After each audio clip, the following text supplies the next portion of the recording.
March 18, 1988. Nakagawa Ward, Nagoya City, Japan. A spring evening that seemed no different from any other was slowly coming to an end. The streets around the residential neighborhood began to grow quiet. Lights inside apartment windows turned on one by one. Families returned home after a long day of work, prepared dinner, and settled into another ordinary night. But inside a small apartment on the second floor of a two-story building, darkness still covered every room.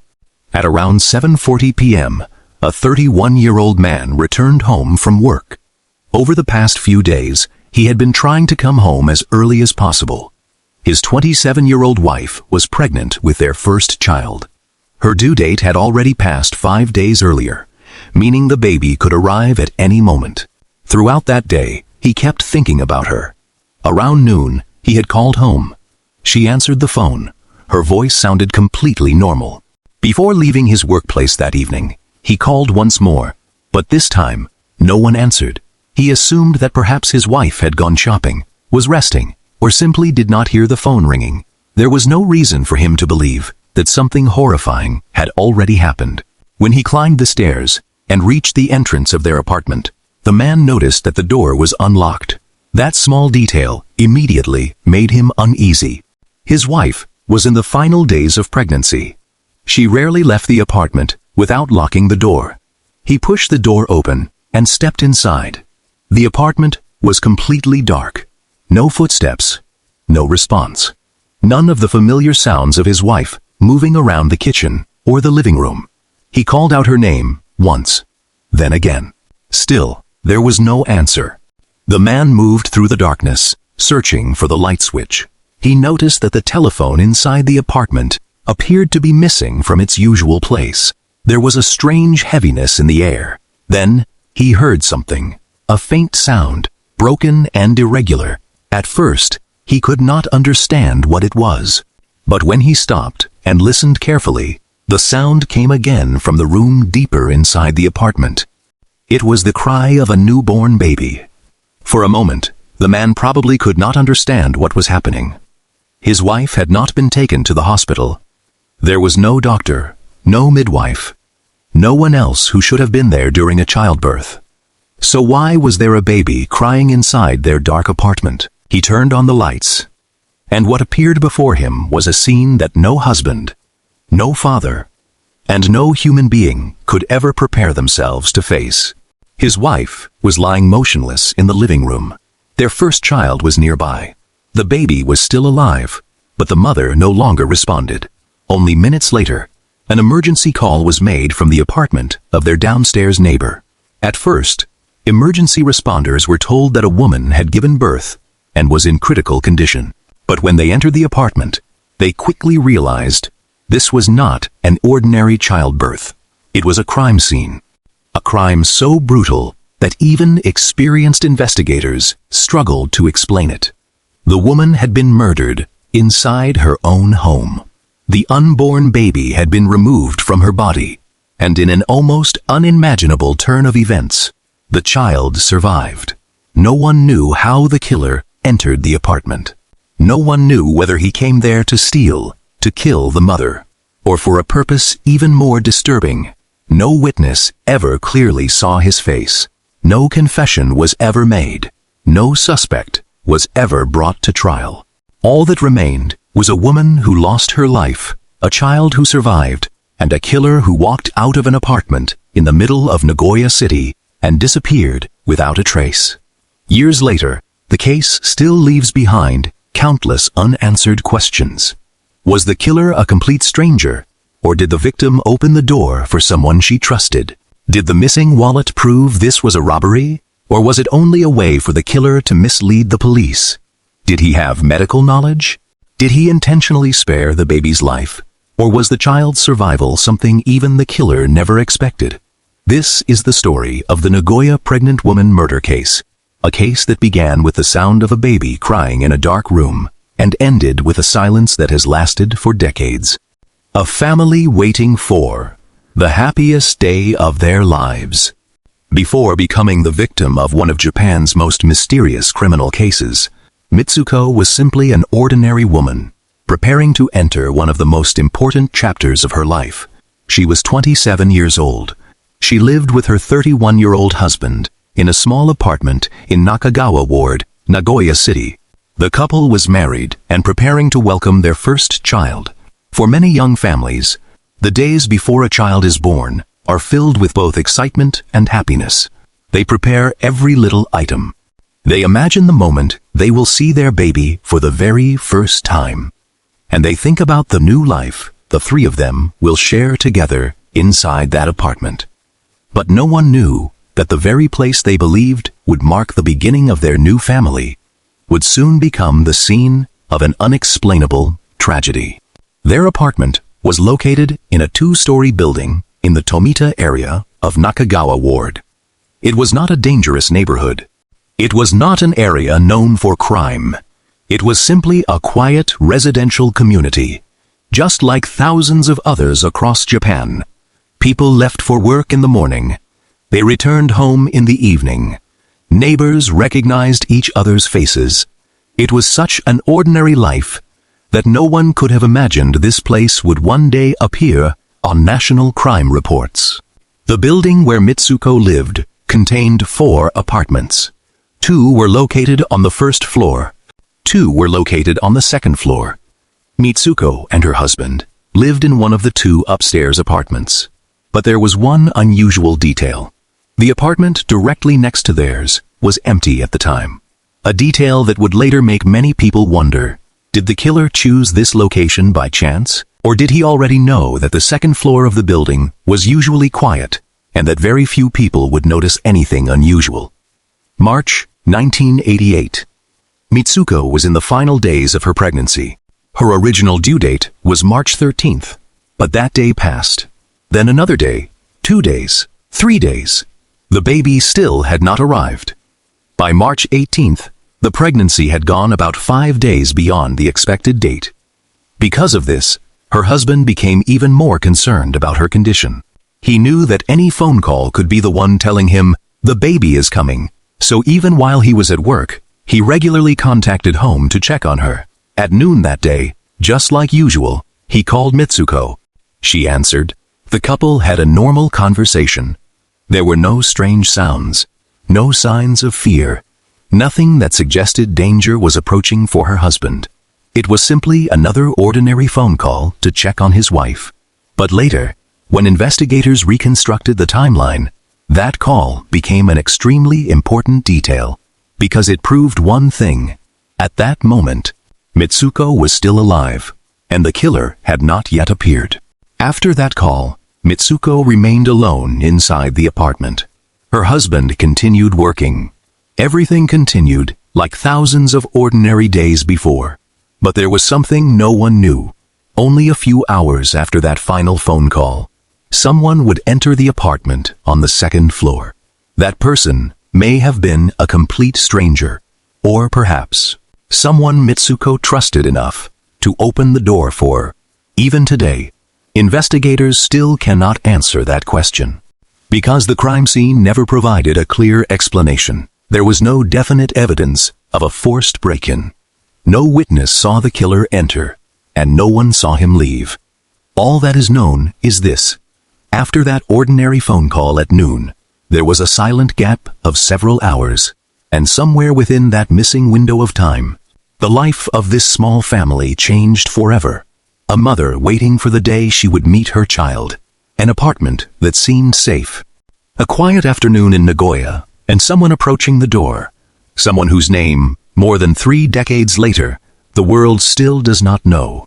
The final hours of Mitsuko. The moment the killer appeared. March 18th, 1988. For Mitsuko and her husband, that morning began just like any other day.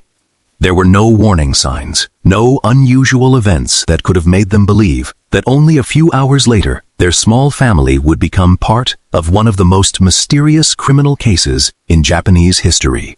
That morning, her husband woke up and prepared to leave for work before stepping out of the apartment.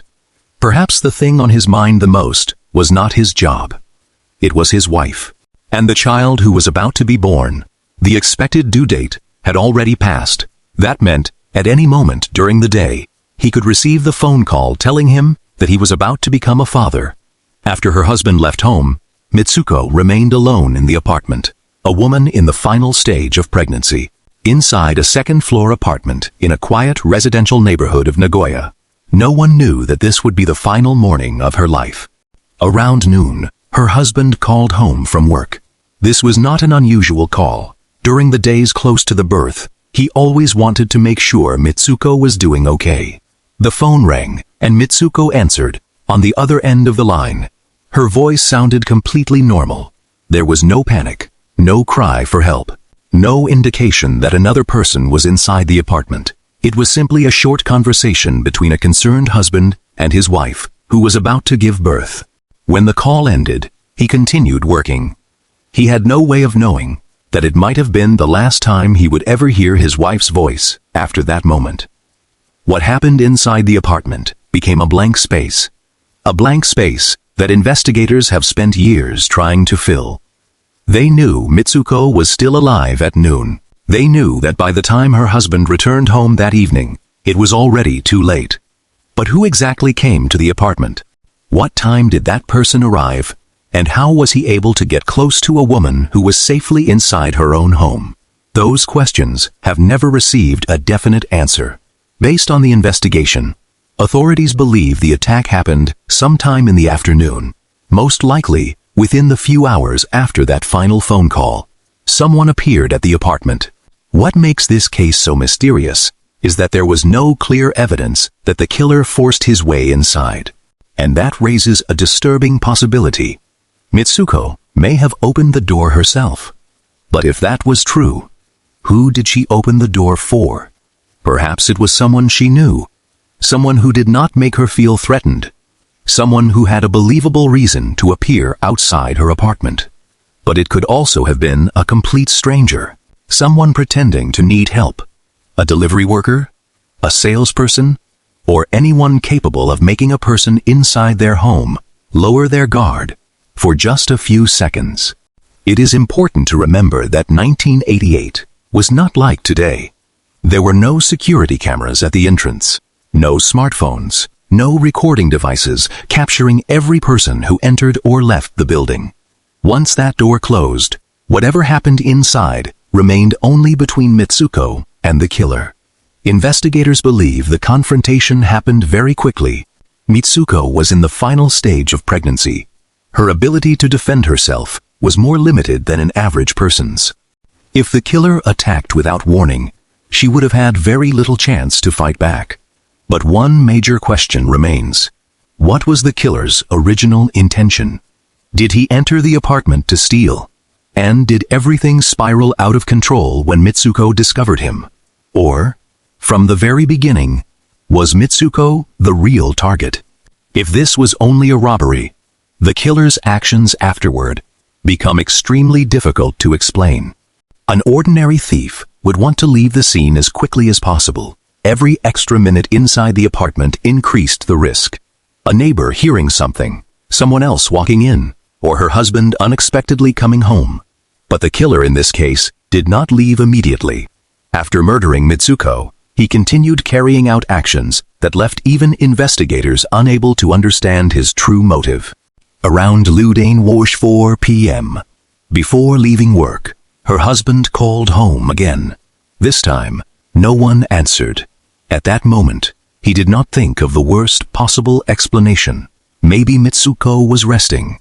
Maybe she was taking a bath. Maybe she had stepped outside to buy something they needed. There were dozens of normal reasons why a phone call might go unanswered. But there was one truth he did not know. On the other side of that phone line, inside that familiar apartment, the wife he was trying to reach could no longer answer. Almost 1 hour later, her husband returned home.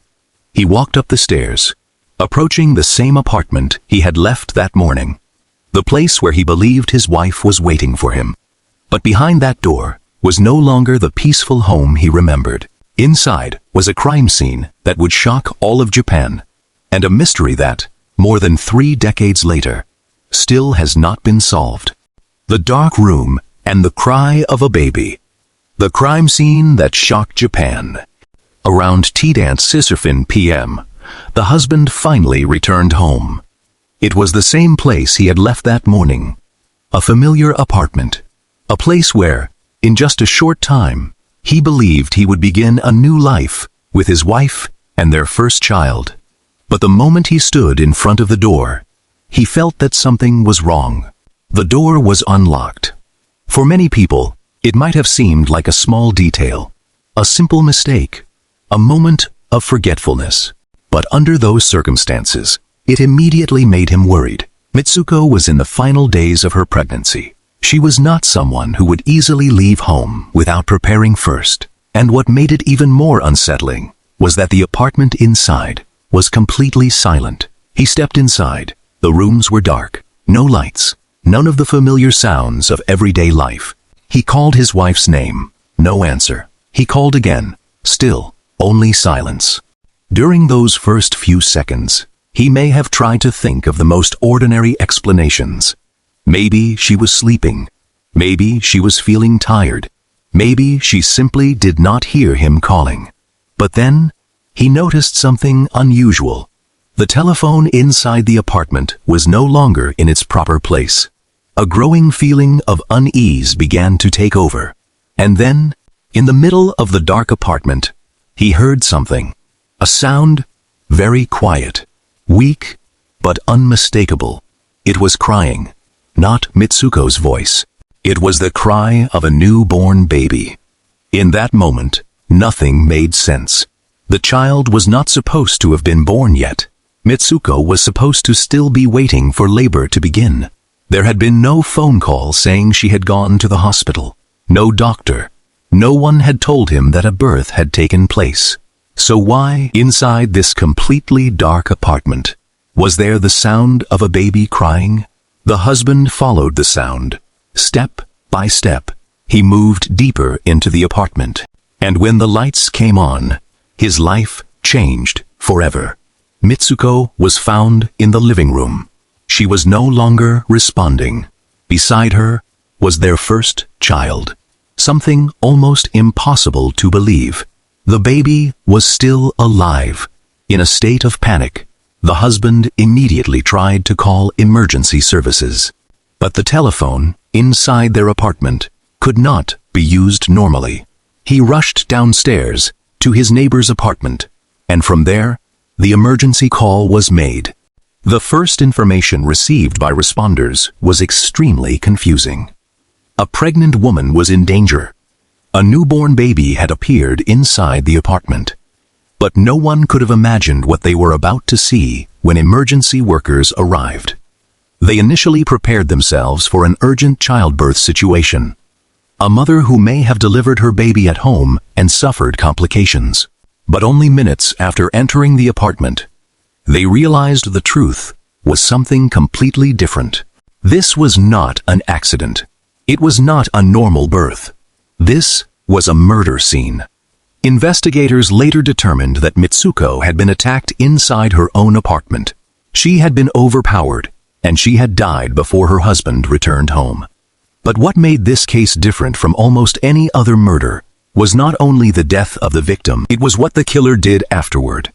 The unborn baby had been removed from the mother's body, and somehow, the child survived. Immediately, countless questions appeared. If the killer only wanted to steal, why didn't he leave immediately after attacking the victim? Why did he spend more time inside the apartment? Why would he carry out an action that increased the risk of being discovered at any moment? And the question that sparked the most debate, did he intentionally allow the baby to live? Or was the baby's survival something he never expected? Some people believe the killer's actions suggest that he had special knowledge, but investigators and experts have never reached that conclusion with certainty. An unusual outcome does not always mean a carefully planned action. The child's survival could have been the result of many different factors. And even today, no one except the killer knows the truth. The small apartment in Nagoya was no longer just the location of a murder. It became a puzzle. A place where every detail created even more questions. The unlocked door, the telephone moved from its place, the missing wallet, the surviving child, and a killer who left the scene without leaving behind an identity. Police knew they were not only searching for a murderer, they were searching for someone capable of stepping into the life of an ordinary family, destroying everything within just a few hours, and then disappearing among millions of people. The unlocked door. How did the killer enter the apartment? After examining the crime scene, one of the first questions investigators had to answer was, how did the killer get inside the apartment? Because the answer to that question could completely change the direction of the investigation. If he had forced his way in, this could have been a random home invasion. But if Mitsuko opened the door herself, then investigators had to consider another possibility, that the killer approached her in a different way. And this detail is what made the case so complicated. The apartment where the couple lived was not an isolated house. It was located on the second floor of a small building. There were neighbors nearby. For a stranger to enter, commit a crime, and leave without being noticed should not have been easy. But on that day, no one clearly saw the killer. No one remembered a suspicious person who could definitely be connected to the crime. There was no face for the police to search for. Someone entered that apartment, but after leaving, he almost completely disappeared. What caught the attention of investigators was that the apartment door showed no obvious signs of being forced open. This led to one possible theory. Mitsuko may have opened the door herself.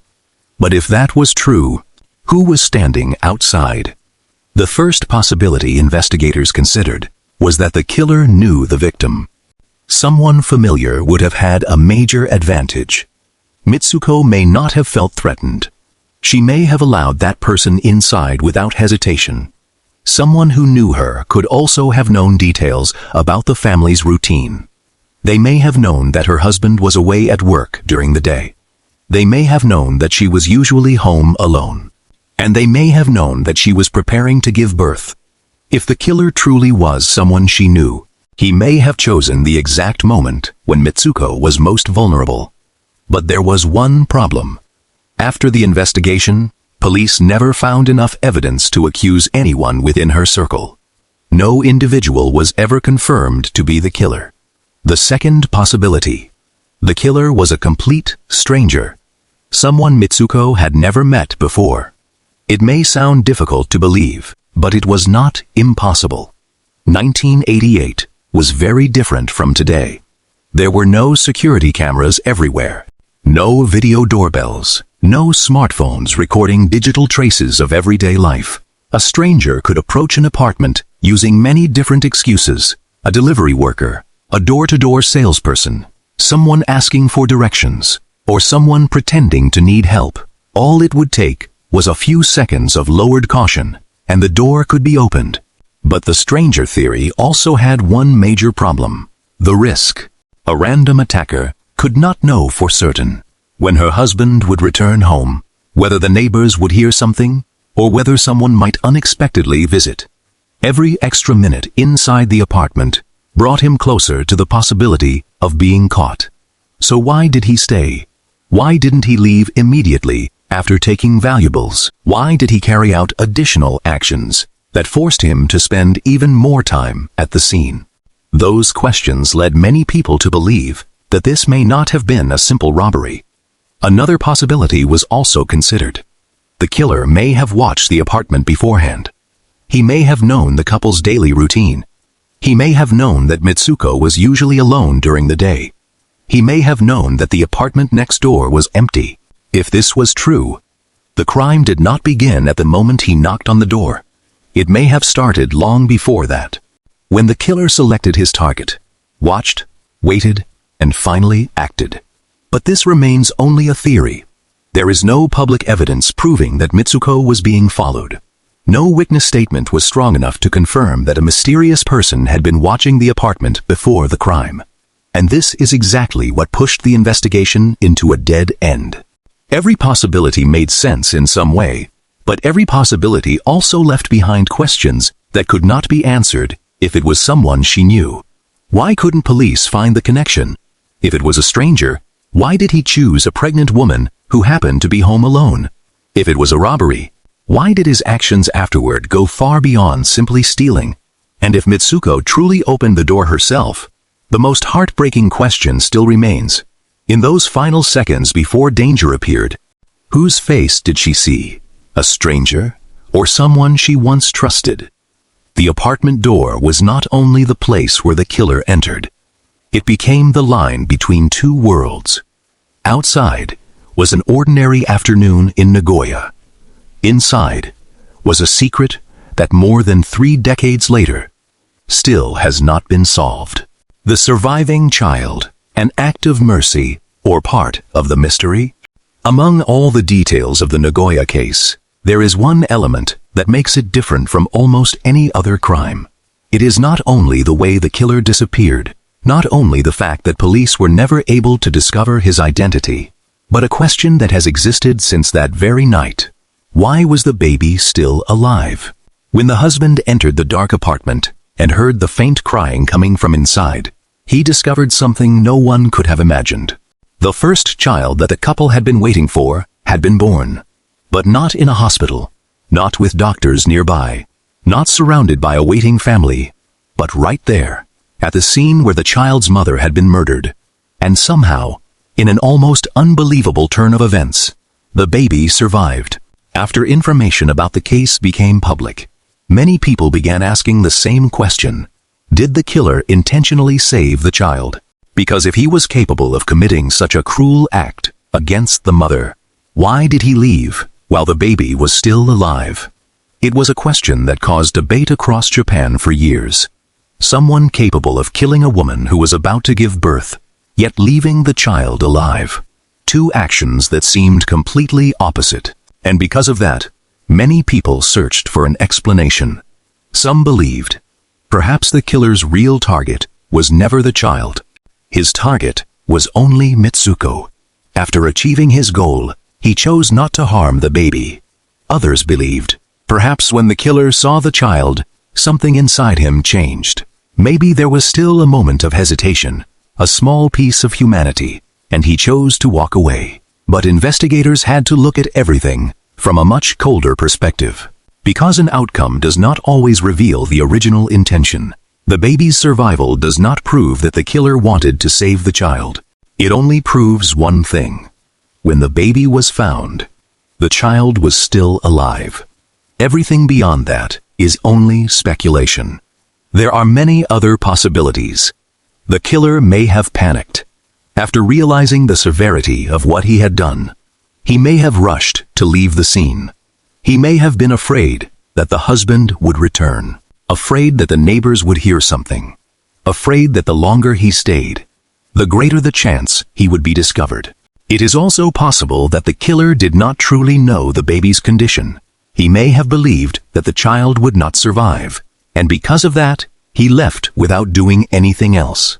If this is true, then the baby survived not because of the killer's mercy, but because of something he never expected. There is another possibility, one that is even harder to understand. Maybe the life or death of the baby was never something the killer cared about at all. In his mind, the most important act had already been completed. After that, he simply left the apartment. No regret, no intention of saving anyone. Only disappearance. This contradiction is what turns the case into a major psychological mystery. Because humans naturally try to find logic behind every action, a reason, a motive, an explanation. But in some cases, the behavior of a killer does not follow a pattern that ordinary people can understand. Another theory emerged after the crime. The killer may have had a specific obsession connected to childbirth. Perhaps he did not see Mitsuko as a random victim. Perhaps he chose her because she was pregnant.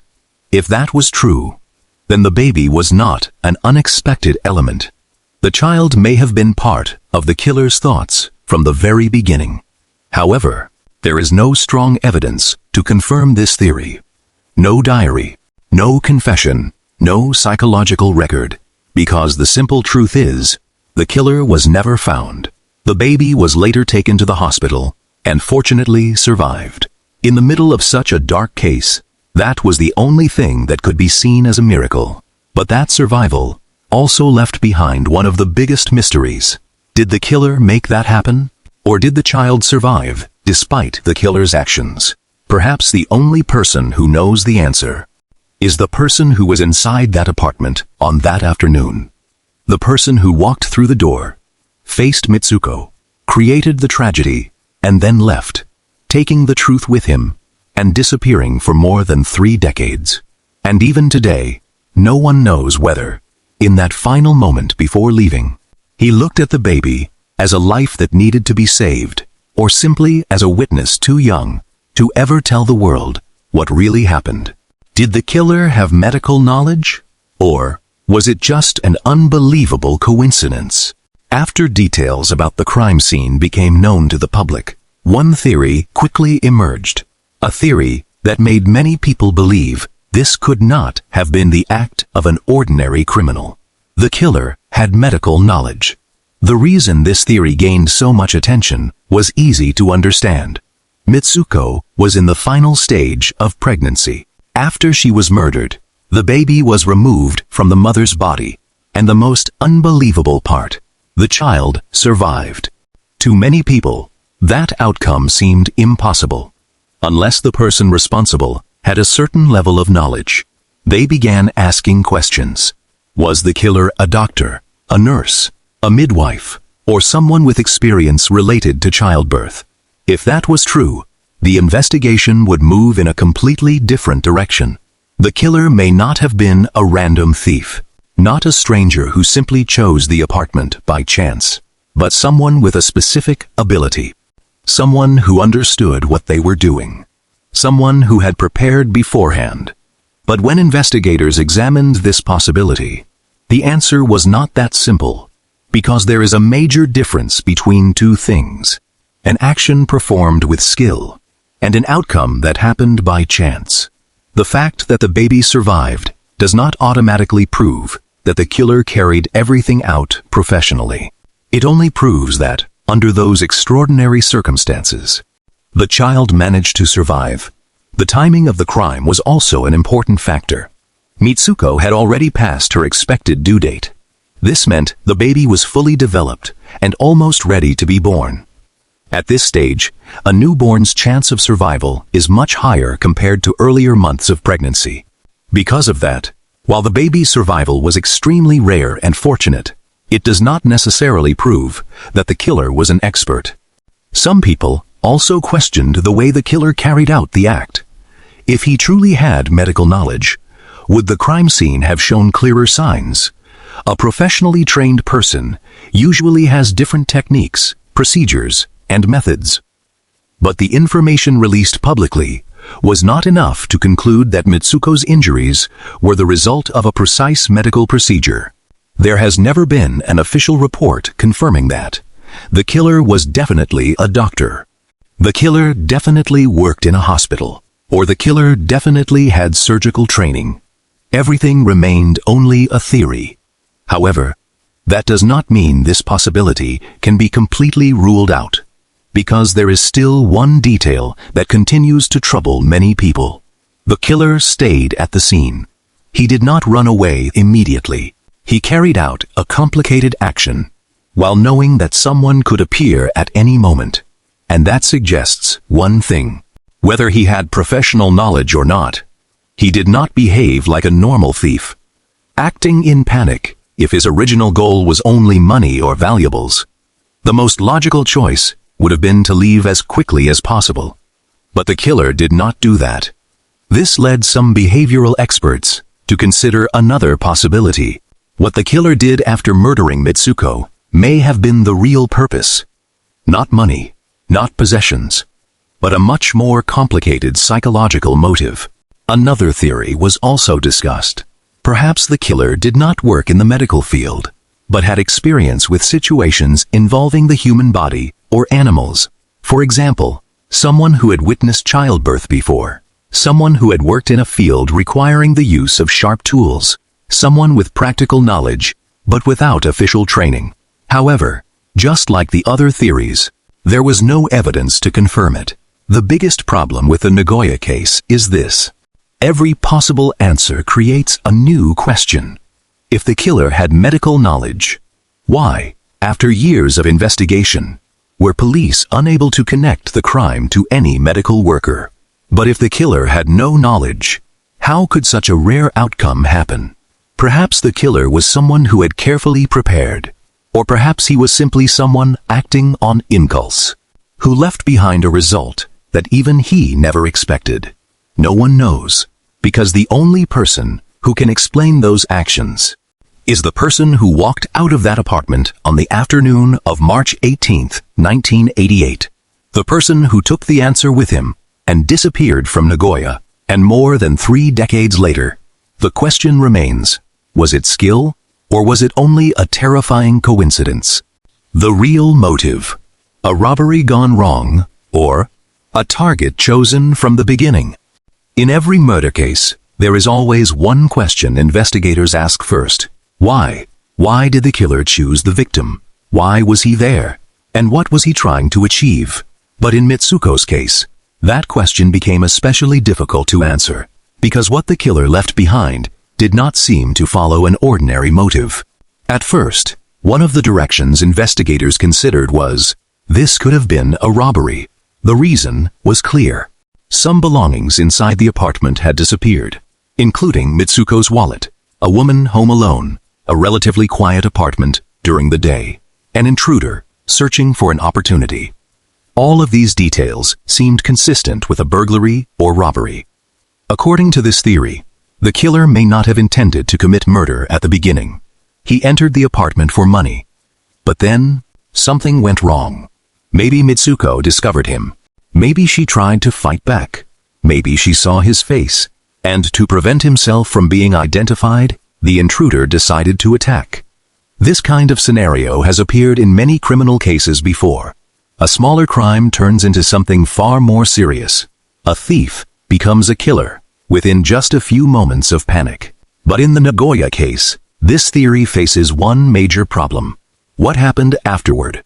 If the real goal was only money, why didn't the killer leave immediately? An ordinary thief understands one thing very clearly. The longer you stay at a crime scene, the greater the risk becomes. Her husband could return. The neighbors could hear something. Someone she knew could unexpectedly visit. Every second inside that apartment increased the chance of being caught. But the killer did not choose the fastest way to escape. He stayed, and that extra time transformed this case from a possible robbery into a mystery that would last for decades. This led to the second theory. Maybe the belongings were never the real target. Maybe the missing wallet was only a secondary detail. Some people even questioned, did the killer intentionally take it to make police believe this was a robbery? A way to mislead the investigation? A way to hide his true motive? But this is also only a theory, because there is one important thing to remember. A strange crime scene does not always mean it was staged. Sometimes, a criminal may act in a chaotic way without a clear plan, without logic that outsiders can understand, so it is impossible to say with certainty that the missing wallet was meant as a distraction. The third theory is the one many people find the most disturbing. Mitsuko was chosen from the beginning. Not the apartment, not the money, but her. A pregnant woman who was about to give birth. Supporters of this theory believe the killer's actions after murdering Mitsuko suggest he had a specific interest connected to the pregnancy. If this was only a random robbery, it becomes very difficult to explain why he carried out actions unrelated to stealing. Perhaps he had some kind of obsession, a distorted thought connected to childbirth, or a personal motive that investigators never uncovered. But this theory also has weaknesses. If Mitsuko truly was a selected target, how did the killer know about her? Was he watching her? Did he live nearby? Had he met her before? Or did he simply discover by chance that she was pregnant? There is no evidence that answers these questions. Some people have also speculated that the killer may have been someone who experienced a personal trauma related to children or family. But this is purely psychological speculation. No records, no statements, no specific suspect to examine. A story that sounds possible does not mean it is the truth. After many years, 3 explanations still exist, side by side. 1. A robbery that went wrong. 2. A crime made to look like a robbery in order to hide the real purpose. 3. A killer chose Mitsuko for a reason only he understood. Each theory explains part of the case, but none of them explains everything. The robbery theory explains the missing wallet, but it does not explain what happened afterward. A targeted attack explains the unusual crime scene, but it does not explain why there were no clear signs that the killer had been watching her. Before, someone who knew Mitsuko could explain how he entered the apartment. But police were never able to find that person. And that is what makes the Nagoya case so disturbing. Not because there are no possible answers, but because there are too many. Somewhere among all these theories, there is only one truth. One real reason why the killer walked toward Mitsuko's apartment that day, but the only person who knows that reason has never spoken. Was the killer a man or a woman? The mystery of the person behind the door. For many years after the crime, besides the question of motive, another mystery continued to create debate. Who was the killer, a man or a woman? Usually, when people hear about a violent crime, many immediately imagine the perpetrator as male. But in the Nagoya case, the answer is not that simple. Because every detail from the crime scene seemed to lead the theories in different directions. The first theory: the killer was a man. Supporters of this theory believed that the attack involved factors connected to physical strength. Mitsuko was an adult woman. Even though she was in the final stage of pregnancy, she still may have been able to fight back if she recognized danger. Overpowering a victim inside her own apartment may not have been easy, especially if the killer acted alone. A man may have had an advantage in physical strength. He may have been able to quickly control the situation. And if the crime began as a burglary or home invasion, patterns seen in many types of violent crimes often lead investigators to consider male suspects first. But there is one problem. Strength is not the only factor that determines the outcome of an attack. Someone physically weaker can still gain control with the element of surprise, a weapon, preparation, or by choosing the exact moment when the victim lowers their guard. And in Mitsuko's situation, she was in the final days of pregnancy. Moving was more difficult. Her ability to react was more limited. So based only on the method of the attack, it is not enough to conclude that the killer was definitely a man. This leads to the second theory. The killer may have been a woman. And this is one of the things that makes the Nagoya case so different. Some people believe that if a woman appeared at the apartment door, Mitsuko may have been less cautious. A woman asking for directions. Someone who needed help. Someone using a reason connected to neighbors or family in a peaceful residential area. That could have been enough for someone to open the door. Additionally, because the killer's actions involved the pregnancy and the baby, some psychological theories suggested that the perpetrator may have been a woman with personal issues connected to childbirth, perhaps the loss of a child, the inability to have children, or some kind of obsession involving newborn babies. These theories appeared because, throughout criminal history, there have been rare cases involving similar motivations. But there is one very important point. There is no evidence proving that this happened in the Nagoya case. No mysterious woman has ever been confirmed as the killer. No records show that Mitsuko was being followed by someone like this. No confession. No specific suspect. Everything remains only a behavioral theory. One common mistake when looking at mysterious cases is this. People try to create an image of the killer based on feelings. A brutal act must mean the killer was a man. A crime involving a newborn must mean the killer was a woman. But real investigations do not work that way. Criminals do not always match the patterns that society imagines. There are men who commit crimes because of complicated emotional motives. And there are also women who commit serious acts of violence Gender can help investigators build an initial profile, but it cannot replace evidence. The Nagoya case is especially difficult because the killer seems to exist between many opposite possibilities. There are details that make people think of someone with physical strength, but there are also details that suggest someone who may have been able to gain the victim's trust. Some evidence looks like a robbery, but other details suggest an act driven by a personal motive.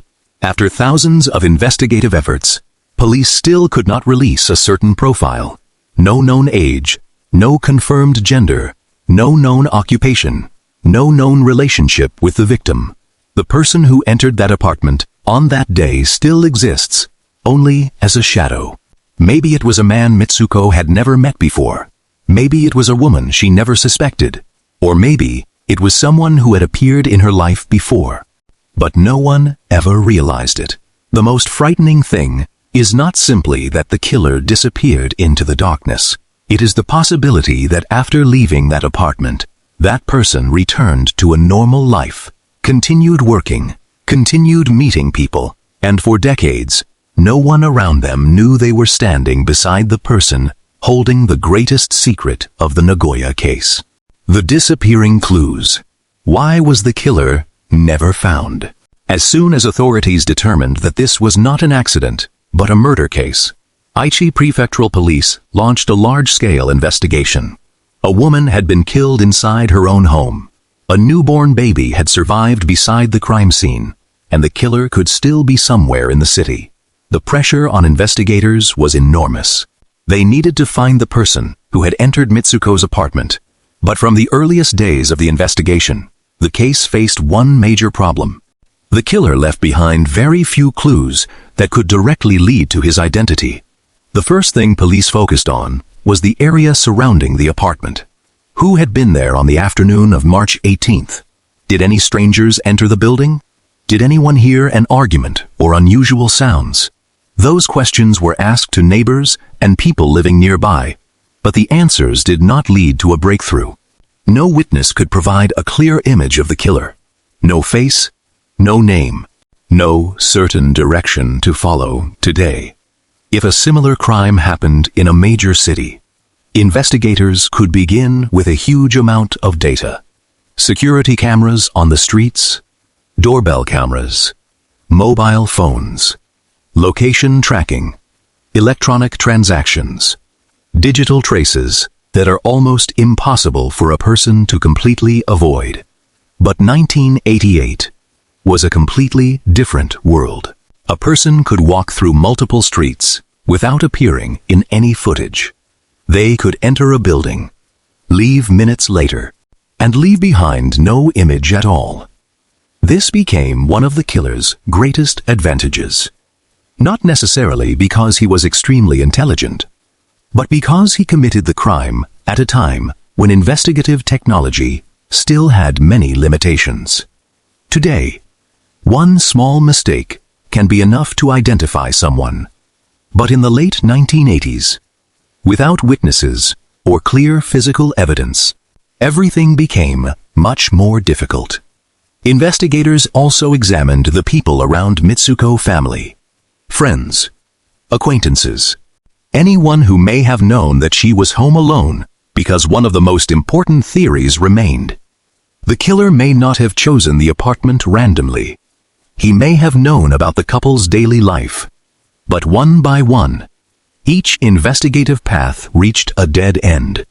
No serious personal conflict was discovered. No acquaintance was proven to be involved.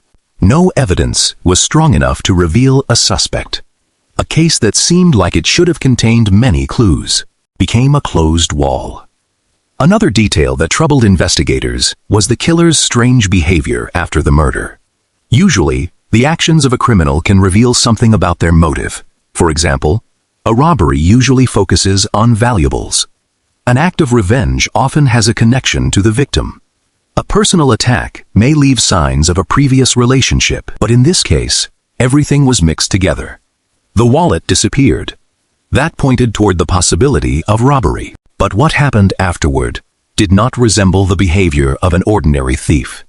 The killer appeared to spend time at the scene, carrying out actions that did not bring him more money, did not help hide his identity, and did not make his escape any easier. This made the question of motive even more complicated. Police also faced another challenge. The crime scene was no longer completely untouched. When the investigation began, this was not because of a mistake. It was because, when emergency responders arrived, their first priority was saving the child.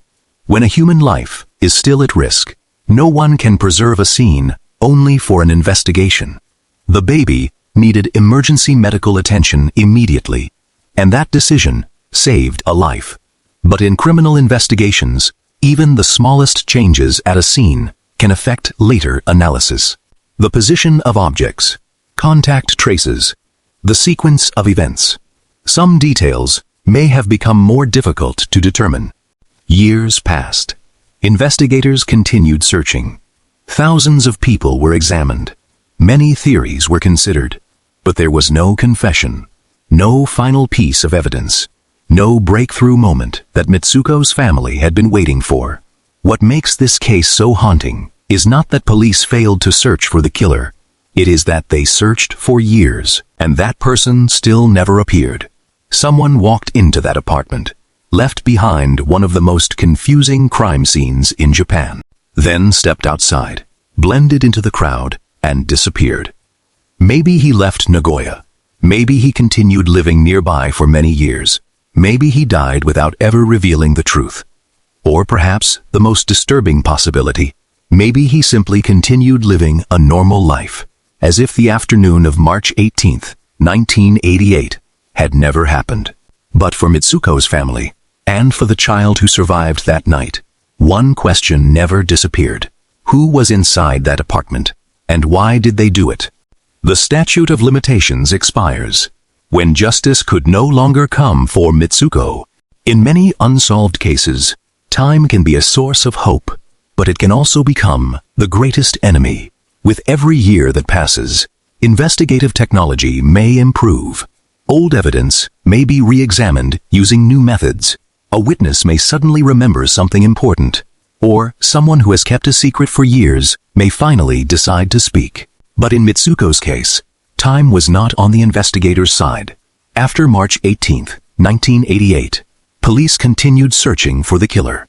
They examined every clue, followed different possibilities, considered everything from a robbery to a targeted attack to the possibility that the killer had a connection to the victim. But despite the enormous effort, one simple question remained unanswered. Who was that person? 1 year passed, then 5 years, 10 years. People who once lived near the apartment moved away. Witness memories began to fade. Details that once seemed important became harder to verify. But somewhere, the killer still had no name, and ahead of the investigation was another limit. A limit that did not come from evidence, but from the law. At the time the crime occurred, Japanese law still had a statute of limitations for murder.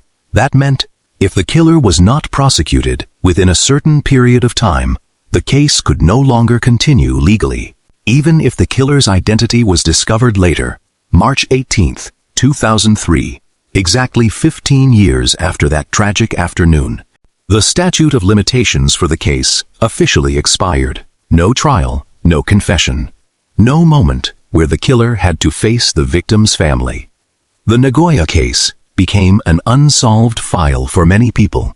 This was an extremely difficult ending to accept, because the question was not only who did it, but also, did that person truly escape every consequence? In the years that followed, Japan experienced major changes in how it viewed serious criminal cases. Advancements in forensic science, especially DNA technology, helped reopen many cases around the world that once seemed forgotten. At the same time, society began asking an important question. Should the most serious crimes really have a time limit? Eventually, Japan changed its law. The statute of limitations for murder and certain serious crimes resulting in death was abolished. This meant that in newer cases, time could no longer become a shield that allowed a killer to simply wait until prosecution was impossible. But that change came too late for Mitsuko, because her case had already passed the statute of limitations before the new law took effect. It was not reopened. Under the new rules, a legal door had closed. But that did not mean the questions disappeared. Somewhere, there may still be someone who knows the truth. Someone who knows who entered the apartment that day. Someone who knows why Mitsuko became the target, or the killer himself. The only person who can explain everything. If the killer was still alive when the statute of limitations expired, that person witnessed something almost unbelievable. The day the law could no longer reach them. After 15 years of silence, the secret they carried had outlasted the limits of the justice system. But there is one thing a statute of limitations can never erase. The memory of the victim. A 27-year-old mother who never had the chance to watch her child grow up. A family whose lives were changed forever. And a question that remains in the history of Japanese crime. How could someone commit a crime like this, and then disappear from the world, without ever leaving behind a name? The surviving child, the only witness who could never tell the story. Among all the darkness surrounding the Nagoya case, there is still one thing that many people consider a miracle. A life was saved. The child that Mitsuko and her husband had been waiting months to meet survived. But that life began in a way no one could have ever imagined. When the father heard the sound of crying coming from the apartment that night, it was a moment filled with both pain and disbelief. That sound told him that his child had entered the world. But, at the same time, it was forever connected to the moment he lost his wife. A day that should have been the happiest day for their family became the most tragic. After emergency responders arrived, their first priority was not the investigation, not preserving the crime scene, not searching for clues. It was saving the child, because inside that room, there was still a life fighting to survive. Every minute mattered, and in the end, the baby lived. In most murder cases, the victim no longer has the chance to tell the world what happened. But the Nagoya case had something different. There was another person inside that room. Someone who was present right after the tragedy. Someone who may have been extremely close to the killer. But that person was far too young to remember anything. The child was the only witness, but also the witness who could never speak. Years after the crime, the public remained curious about the child's life. Many people asked, how did the child live afterward? Did they know what happened? Did they search for the person who killed their mother? But there are some questions that the outside world does not necessarily need answers to, because that child is, first and foremost, a victim, not a character in a mystery story, not a clue for people to continue analyzing, but a person who had to continue living after an event they never chose. The identity and private life of Mitsuko's child have been kept away from the public, and perhaps that is the right thing, because even though the Nagoya case became a famous unsolved mystery, the person who survived it still deserves the chance to have a normal life, a life that is not forever defined by the actions of the killer. But the existence of that child also makes this case remembered in a different way, because inside the same room, there was an ending. And there was also a beginning. A mother lost the chance to hold her child, but somehow, the baby she had been waiting for continued to live. And that makes the mystery surrounding the killer even harder to understand. That person saw the child. That person knew there was a life left behind. So, in the moment he walked out of the apartment, what was he thinking? Did he know the baby was alive? Or did he simply not care? Did he leave because he was in a hurry? Or because of a reason only he understood? There is no answer, and perhaps there never will be. But among all the questions in this case, questions about evil, about motive, and about the killer's silence, one thing is certain. Mitsuko could not continue her story, but her child continued to live. Many unsolved cases are remembered by the name of the killer, but the Nagoya case is different, because in the end, the world still does not know the killer's name.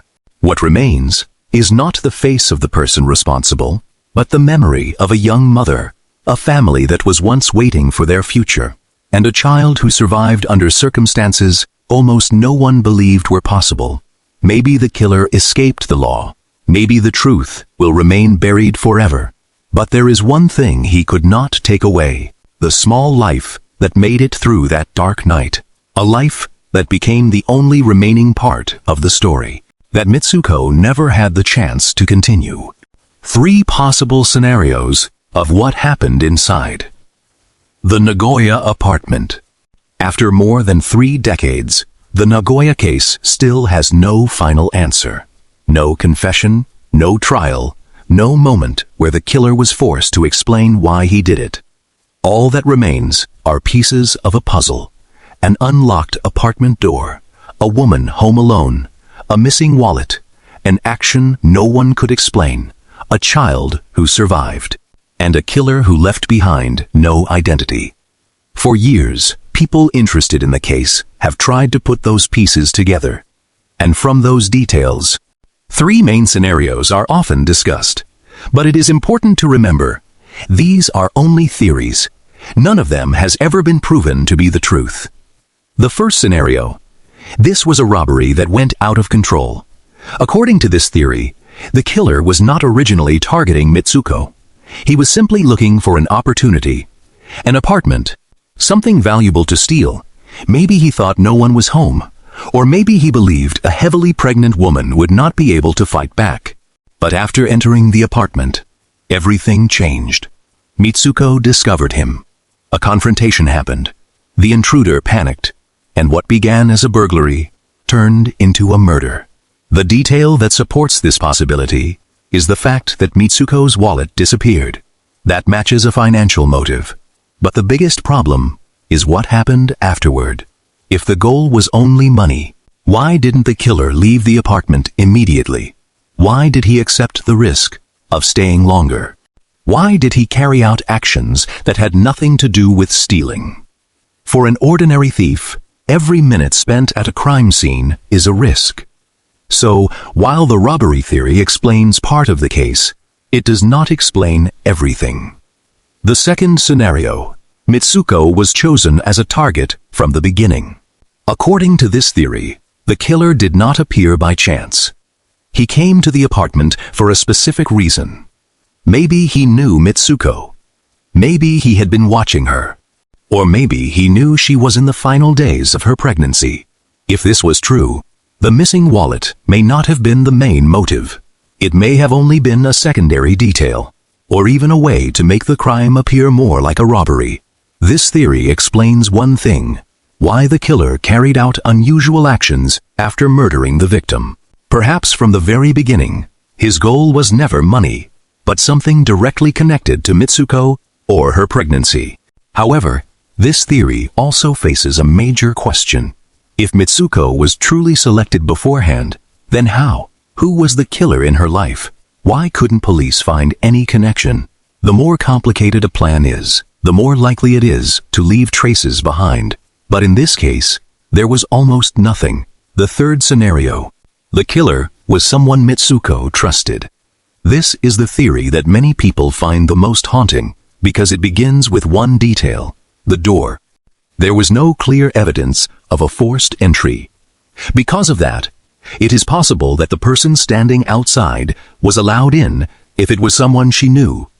Many things become easier to understand. Mitsuko may have opened the door without suspicion. The killer could enter without attracting attention.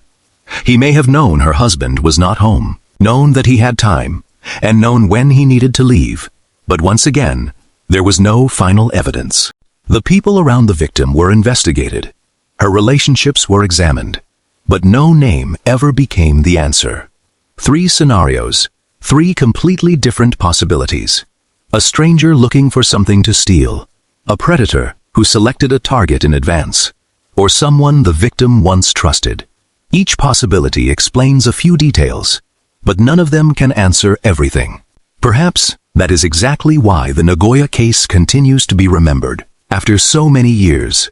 Not because there are no clues, but because those clues seem to pull the story in different directions. The missing wallet suggests it may have been a robbery. The door suggests the killer may have been allowed inside. The crime scene suggests the motive may have been more complicated than money. And the surviving child makes everything even harder to understand. The truth may exist within one of these three scenarios, or it may be something completely different. Something no one has ever considered. A small detail that was overlooked. A person who was once very close to the investigation. A name that was never noticed. But one thing is certain. On the afternoon of March 18, 1988, someone entered Mitsuko's apartment. That person knows what happened. That person knows the real reason. And after leaving that room, that person stayed silent, even to this day. The ending. The secret left behind inside the Nagoya apartment. March 18, 1988, began just like any ordinary day. A husband went to work. A wife stayed home, waiting for the day she would give birth. A small family was preparing to enter a new chapter of their lives. None of them knew that within only a few hours, everything would change forever. That morning, Mitsuko was still inside her apartment. She still answered her husband's phone call. She was still waiting for the moment she would finally meet her first child. But by that evening, her husband returned home and stepped into a place that was no longer the home he had left behind. A dark room, an unusual silence, and the sound of a baby crying. A child he had never met before. That child survived. Something almost impossible to believe in the middle of such a tragedy. But the mother never had the chance to hear her child call her name, never saw those first steps, never watched her child grow up. A moment that should have marked the beginning of a family became the end of a young mother's life. In the years that followed, police tried to find answers. They searched for a face, a name, a reason. But everything they found only created more questions. Who entered the apartment that day? How did the killer get close to Mitsuko? Why did he choose her? Was the missing wallet truly the motive? Or was it only a detail, meant to hide something deeper? Was the killer a stranger who appeared by chance? Or was it someone who once stood in front of Mitsuko, looking completely harmless? Someone she never thought she needed to fear. And perhaps the most haunting question, at the moment the killer left the apartment, did he know the baby was still alive? Did he choose to walk away? Or did he simply never care? Many unsolved cases remain mysteries because the killer was extremely careful. Others remain unsolved because there was not enough evidence. But the Nagoya case leaves people troubled for a different reason. Someone committed a horrifying crime in the middle of an ordinary neighborhood and then simply disappeared. No one knows where that person went after leaving the apartment. Did he immediately leave the city, or did he continue living in Nagoya? Did he follow the news reports about the case? Did he watch the police searching for him? Did he know that the child from that day had survived? No one has the answer. In 2003, the statute of limitations expired. Legally, the time for the case had come to an end. But for those who remember Mitsuko, the story has never truly been over, because there is still a truth that has never been spoken. Somewhere, there may have once been a person carrying the memory of that afternoon. Someone who knows exactly what happened behind that apartment door. Someone who knows whose face Mitsuko saw in her final moments. Someone who knows why that child was found alive. Maybe the truth will never be revealed. Maybe the killer took that secret away forever. But whenever the Nagoya case is remembered, the most important thing is not only the mystery surrounding the person responsible, it is remembering that behind this case file were real people. A young mother who lost her future. A father who came home and saw his entire life change within minutes. And a child who began life under circumstances no one could have imagined. More than 3 decades have passed. The apartment from that day is no longer the center of an investigation. The news reports have slowly been replaced by newer stories. But the final question remains. Who was the person who walked through that door? And what really happened inside the Nagoya apartment on the afternoon of March 18, 1988? What do you think? Was the killer a stranger Searching for an opportunity? Someone who had planned everything in advance? Or someone Mitsuko once trusted? Perhaps somewhere among the remaining pieces of this mystery, the real answer is still waiting to be found.